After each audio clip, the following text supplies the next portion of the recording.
દાખલા નંબર 26, પાસાને એકવાર ફેંકવામાં આવે છે તો વિભાજ્ય સંખ્યા મળવાની સંભાવના શોધો.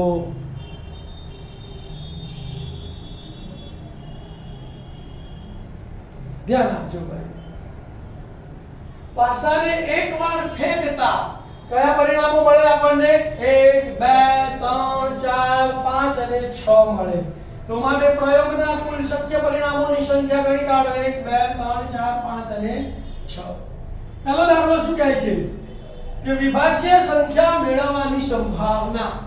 તો ધારી લઈશું, ધારો કે ઘટના a બરાબર લાઈન સાથે લખવાનું છે વિભાજ્ય સંખ્યા મળે છે. તો માટે ઘટના એ ઉદ્ભવવાના પહેલા અહીંયા પરિણામો શોધવા પડશે. તો પરિણામો વિભાજ્ય કેટલા? તો 4 વિભાજ્ય છે અને 6 છે. 1 નહીં, 2 નહીં, 3 નહીં ને 5 નહીં. તો પરિણામ કયા આયા? 4 અને 6. તો માટે ઘટના એ ઉદ્ભવવાના પરિણામોની સંખ્યા કેટલી છે? 1 અને 2. હવે સૂત્ર લખવાનું, P of A બરાબર ઘટના એ ઉદ્ભવવાના પરિણામોની સંખ્યા છેદમાં પ્રયોગના કુલ શક્ય પરિણામોની સંખ્યા. તો બરાબર 2/6. ભાગ ચાલશે 2 કા 2 અને 2 તરીને 6.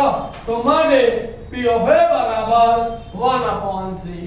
વિદ્યાર્થી મિત્રો, અહીં આપણો પેપર 3 નો વિભાગ બી પૂરો થાય છે.